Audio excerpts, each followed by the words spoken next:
Ang isang barangay, mas kumpleto kung ang mga tao may pagtutulungan. Kahit walang kapalit, handang magserbisyo sa kapwa. Kaya ang husay at experience si Tatay Rogelio mula sa pagiging pintor ng 30 taon para sa mga kabarangay niya sa Villa Maria Clara.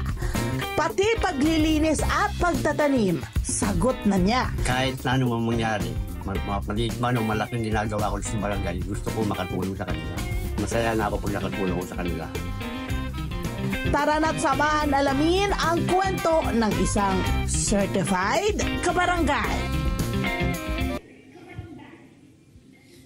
Magandang umaga sa ating masipag at napagmahal na kabarangay, Tatay Rogelio Silvestre. Ayun, palapakan naman natin mga kabarangay. Yes, good morning po, Tay. Magandang umaga po sa inyo lahat, mga kabarangay. Yeah! At lalo-lalo na sa Net TV. Net 25. Oo naman. Maraming salamat sa iyo. Eto na, ang ganda ng ginagawa ninyo, Tay, ha? Talagang yung skill ninyo, sinishare ninyo sa mga kabarangay nyo.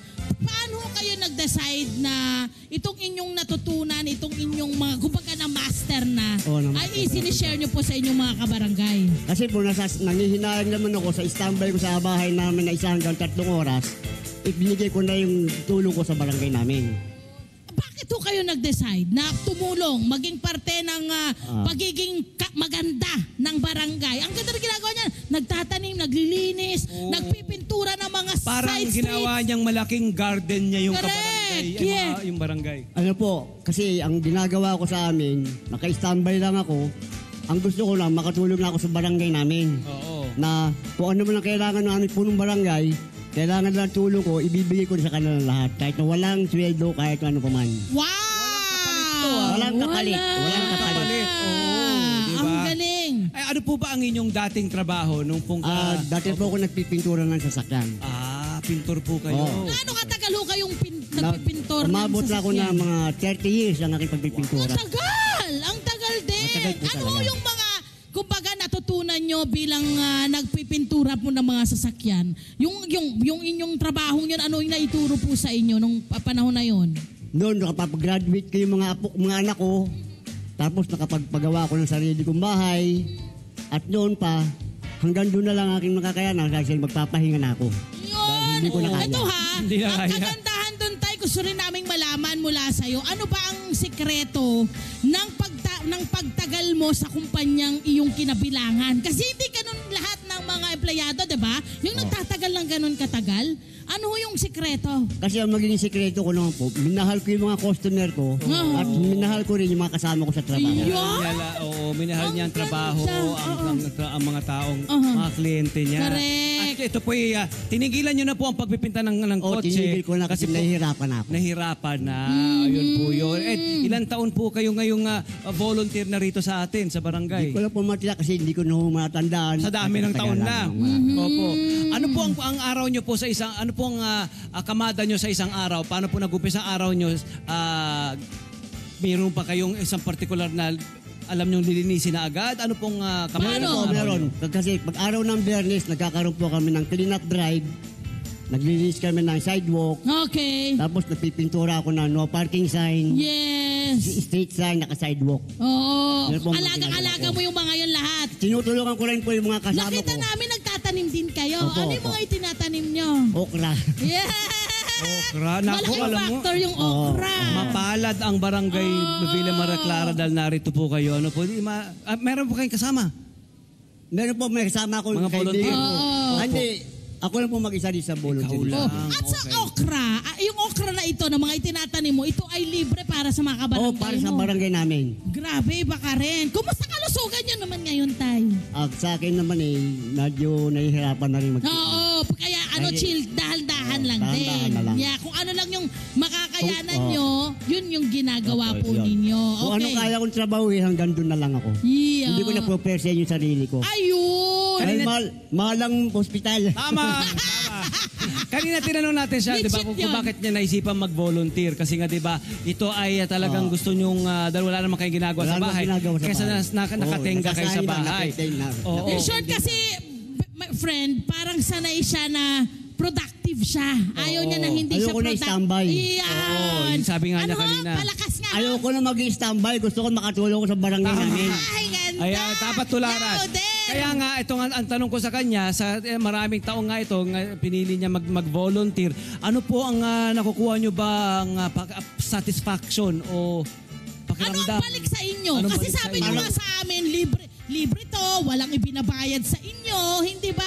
Kusa nyo itong Oo. ginagawa. Kusang loob kong ginagawa Oo. to para Bakit? makatulong. Ano ho yung balik niyan sa inyo? Anong Para Kasi walang kapalit, walang Wala, bayad. oo. Ano po nakukuha niyo? Ba't Parang pinili malaking maging bagay sa akin volunteer? na makatulong ko sa barangay namin. Ayun. Maluwag na maluwag sa akin kalooban. masaya para Masaya sa ako. puso mo. Masayang So masaya ako. sumasaya ka sa ginagawa Sumasaya ako sa ginagawa ko. Dahil malaki may tutulong ko. Kaya mas yun pinili niya naman, mag-volunteer. Kaya siya nag-volunteer. Oo. Kasi masaya sa puso niya ang makapaglingkod Oo, sa yun. kanyang mga kabarangay. Wala, di bali nang wala siyang income na makukuha. Hindi niyo na po inaisip na maghanap ng ibang trabaho. Ano po? Hindi na po. Kasi hindi ko na talaga kaya magtrabaho. Yun nga. Totoo. I think, my friend, let's give it to him na sa loob ng maraming taon, 30 years yan, no? Ng kanyang lahat, yung kanyang kabataan hanggang sa tumanda siya, iginugol niya talaga para tulungan ang kanyang mga anak na makapagtapos ng pag-aaral.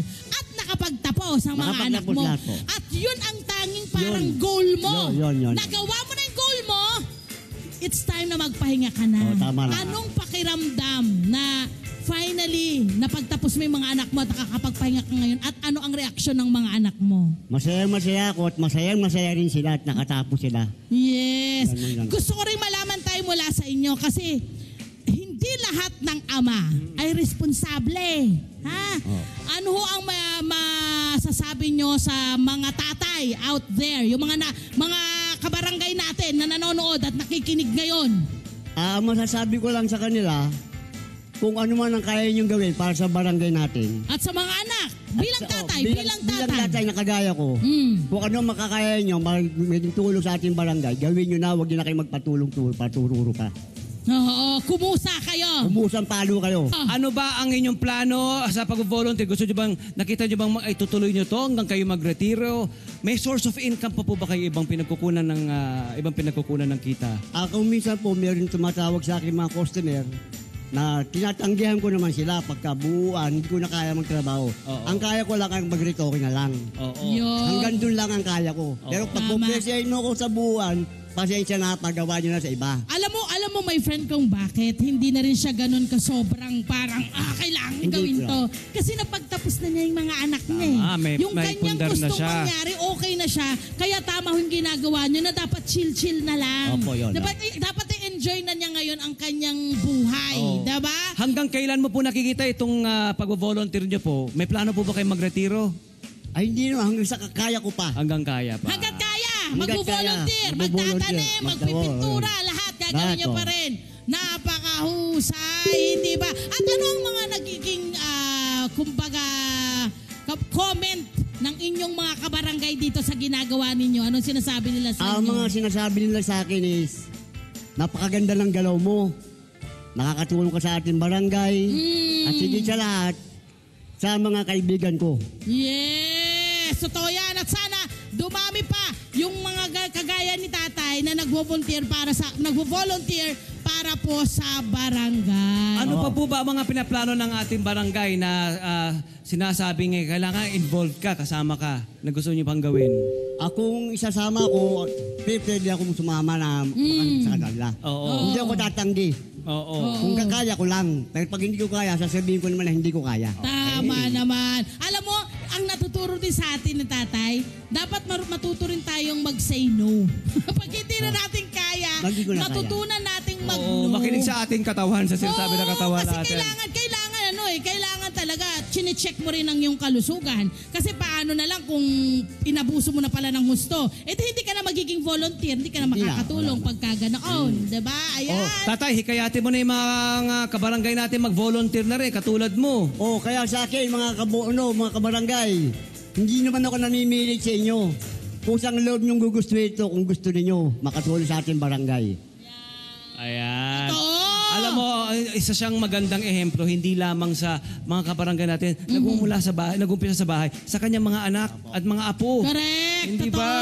Nakakatuwa. Oo, totoo yun. Maraming salamat. Sana, I'm sure naman na-appreciate ka ng yung mga anak sa ginawa mo. Pagtaas na po sila. Yan! Ganda. Pag anak niya yung napag-uusapan, nagtitwinkle lang mata ni tatay. Oo, mahal na mahal niya ang kanyang Fulfilled na pamilya. tatay. Hi! Smile naman! Sana na profile, mga Kanet 25. This is Love and New Verbo. For more love, to the pet, and everything updates, just click the subscribe button and follow us on our Net25 social media pages at Net25 TV and Net25 Entertainment Facebook. See ya. I love ya.